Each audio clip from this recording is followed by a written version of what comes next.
Welcome to the Friday edition of Wine's World. Sorry we had a little bit of a hiatus there. I was hoping to do a little more over the Christmas season, but I came down with something left me in bed for a week. So I'm back up and more or less up to speed now. And today is a special day. It's January 5th, which I think most people in both England and the United States right now don't think of as a particularly important day in the Christmas season. If they think of any date at all, it will be tomorrow, January 6th, which is Epiphany, the day when supposedly the Magi, sometimes called the Three Kings, and I'm not going to get into all of that, but this supposedly the day when the Magi arrived and presented their presents to the baby Jesus. But you'll know from endless repeats of the 12 Days of Christmas songs and others that Christmas in theory has 12 days. And today is the 12th day. Do your counting.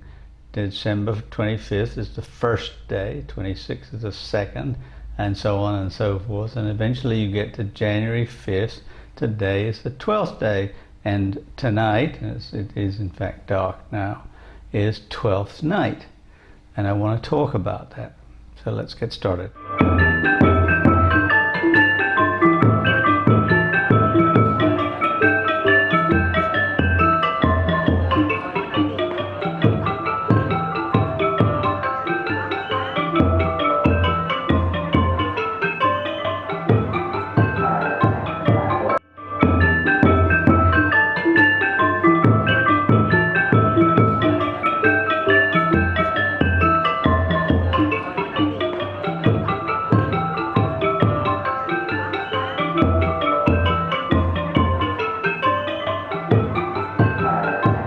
Story is going to begin with the great Anglo-Saxon king Alfred the Great.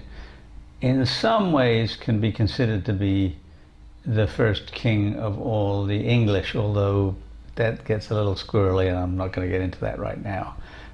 Let's just note that he was, for all intents and purposes, the king of all the people who spoke a kind of English and who thought of themselves as English and lived in a land called, Angleland, England. Right?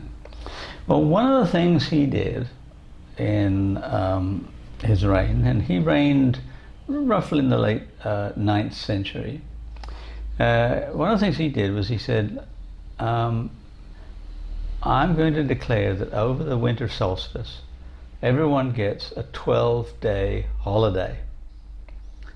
And he didn't peg it to Christmas, he pegged it to the winter solstice. But he said everyone should have a 12-day holiday. And there are good reasons why you would have a 12-day holiday if you're going to have one at all, in the winter. We often think of the summertime as being the time for vacations. But for the 9th century Anglo-Saxon peasants, particularly those who worked on farmlands, the winter was the perfect time because the crops had long been gathered in. They weren't ready to plow yet. In the late autumn, they had culled their animals down, kept all the females, because the females are the ones that produce new babies.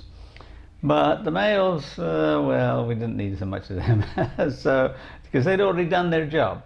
The rams, the billy goats, the roosters, the bulls, they'd all done what they needed to do to produce a new crop of babies in the spring, and so they could go. They'd just taken up food and people's time, not to mention the fact that they were often unpleasant to deal with. and so there's lots of meat around, and the meat could be kept fairly well for a long, not not all winter. You'd have to salt it down or make smoked meat, and if you make smoked meat, then it'll last a very long time, or salt it. But you could keep it long enough when when there's snow on the ground. There you are living in a refrigerator, so you can keep it for quite a while. If you lived in really northern regions, I mean like well beyond England, then you could freeze it. But you'd have a good stock of meat. You didn't have a lot of work to do, so you did have some. You still had to, feed the chickens and gather their eggs and milk the cows and stuff. Although interestingly, when I think about it, that's mostly women's work. In the 9th century, the men were doing much more heavy labor, like plowing and threshing and so forth. But they could just take 12 days off. And so I don't know why Alfred chose the number 12. 12 is a pretty round number in a lot of senses. A dozen, 12 apostles, 12 tribes of Israel, and so forth. It's an odd number to make mathematics out of. You wouldn't want to have a base 12 system. Base 10 is much better, but 12's a good round number. I suppose he could have made it 14, 2 weeks, but well, let's just give him the benefit of the doubt. He'd said 12 days. So when people started actually celebrating Christmas, which predated Alfred in a lot of parts of Europe, but it didn't really take hold until much, much later. But you'll know, if you know any Shakespeare, that by Shakespeare's time, by Elizabeth I's time, he wrote a play called Twelfth Night, and it was performed for the first time before Elizabeth on Twelfth Night, and it was a comedy, because Twelfth Night is a fun day. It's a day when you say, okay, Christmas has finally come to an end, and we're going to have to go back to work tomorrow or at some point, but let's have a party just to sort of round things off. And the play Twelfth Night doesn't have anything to do about Christmas, but it is significant in that it tells us that this was the end of Christmas. So the question that I'm raising here in the abstract for the moment, I'm going to make it more definite now, is that when does Christmas end for you if you celebrate Christmas? In the United States, for the most part, it starts very early on, way back in November now, but end of Thanksgiving, beginning of Christmas. So we're talking about the end of November all the way up to Christmas. And then people are kind of tired of it, and so they might make it all the way to New Year's Eve, New Year's Day, and then that's it. The New Year's Day, you see an awful lot of Christmas trees out on the curb waiting to be picked up by the garbage people all over the United States, because they've had enough of it. But historically, things were very different. And right now I'm going to just talk about the Victorian era, which is when our current version of Christmas really took off. And it was in large part because of the work of Charles Dickens and his book Christmas Carol. And there is in fact now a movie about like the man who invented Christmas. Well, he sort of did. But nobody reads A Christmas Carol, even though they sort of feel like they have the sense of it. Like you've got this horrible man who gets visited by 3 ghosts.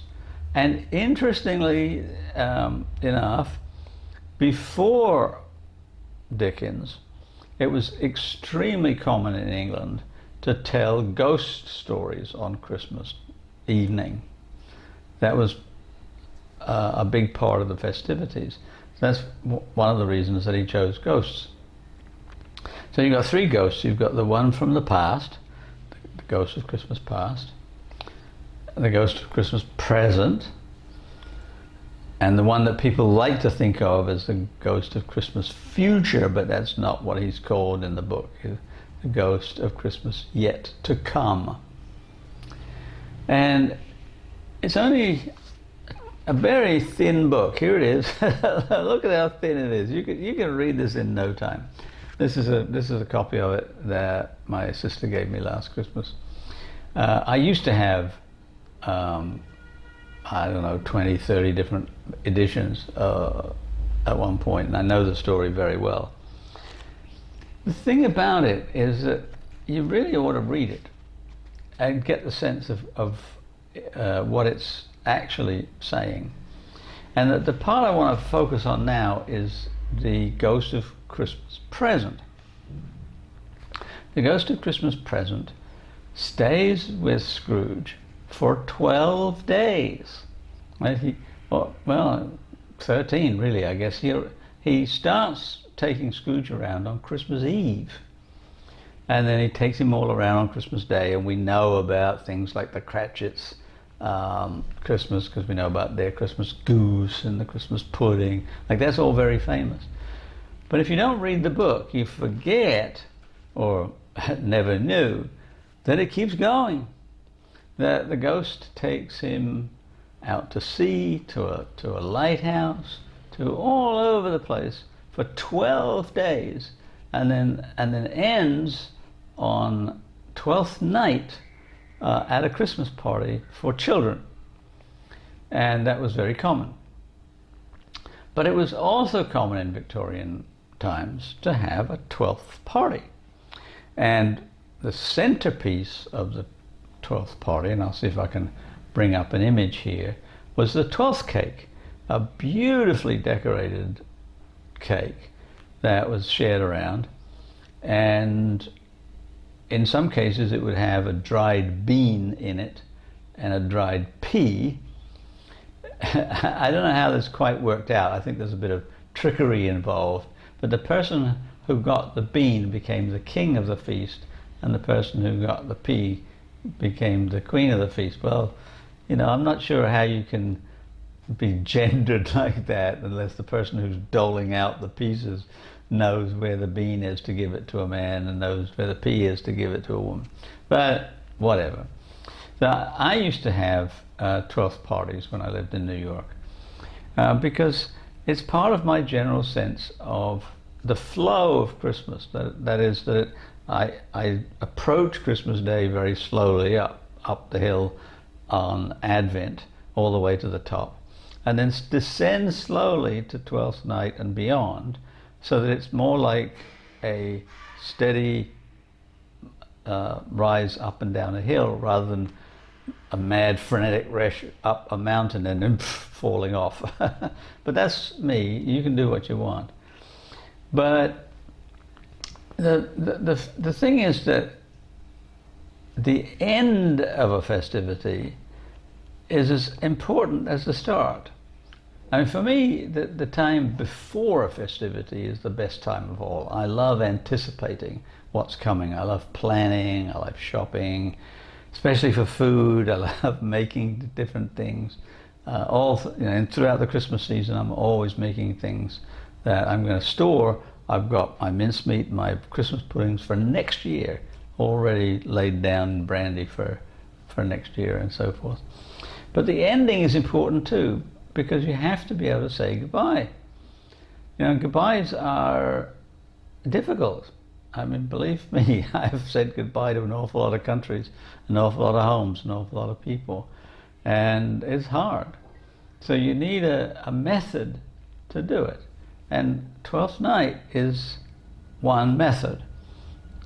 I don't like, chucking the tree out on New Year's Day, calling it quits.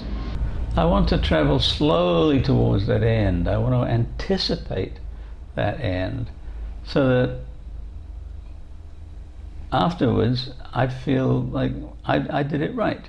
So what I do on Twelfth night is I gather together odds and ends of the things that I've been eating over Christmas. I just took out this morning. I'd frozen some of the ham and egg pie that I made right at the beginning of the Advent season, but it was very big and I was eating it for days and days and days. Couldn't eat it anymore, so froze a little bit of it. Okay, I've got a slice of it now that I take out. I've got some figs, some dates that I ate at some point. I think I've got some mincemeat empanaditas.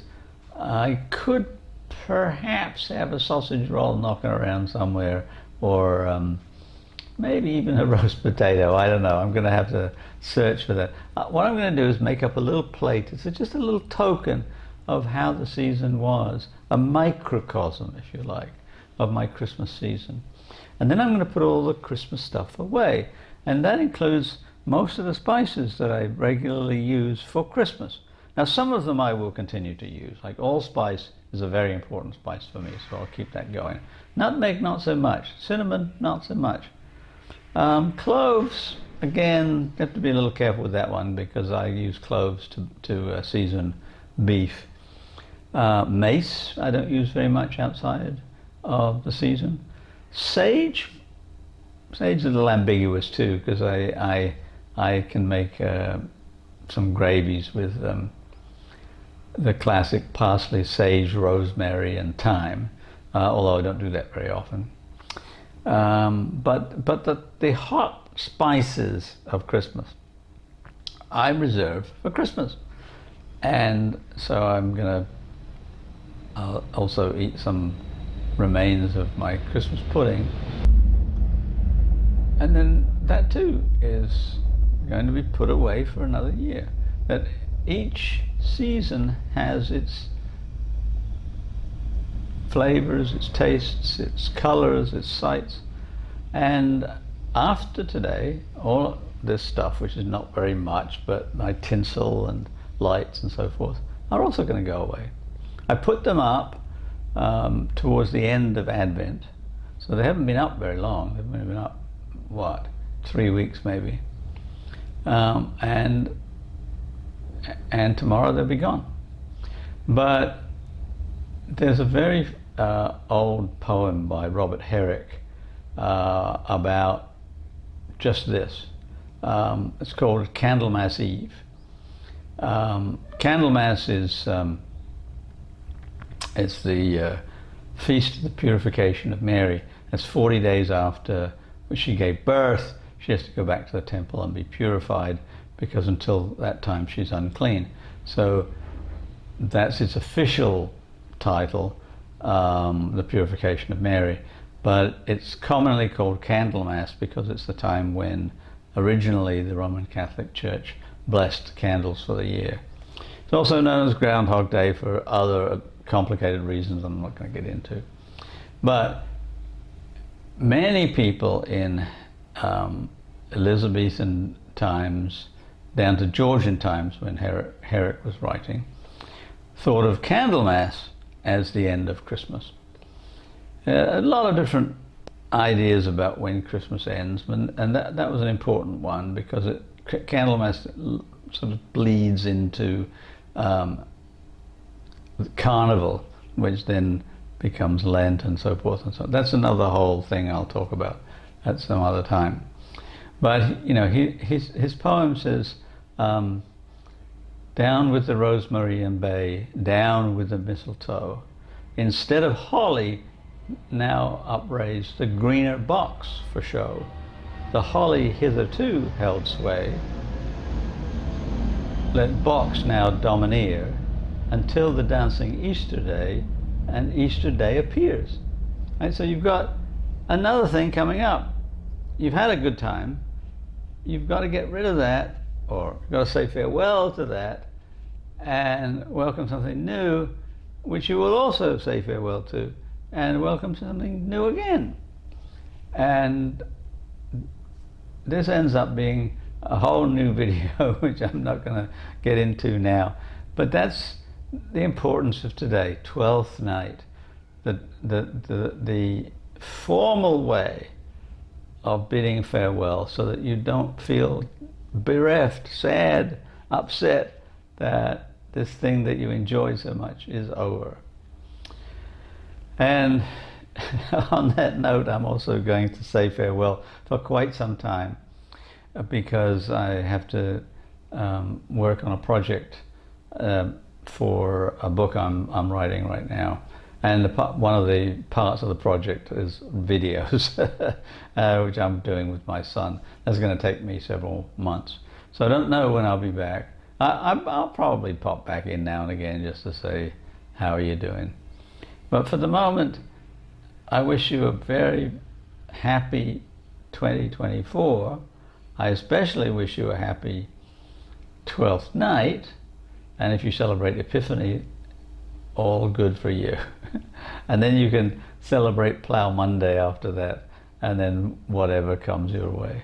So still keep telling your friends about my videos because they're still all online, and keep asking them to like and subscribe, and I will see you at some point in the future.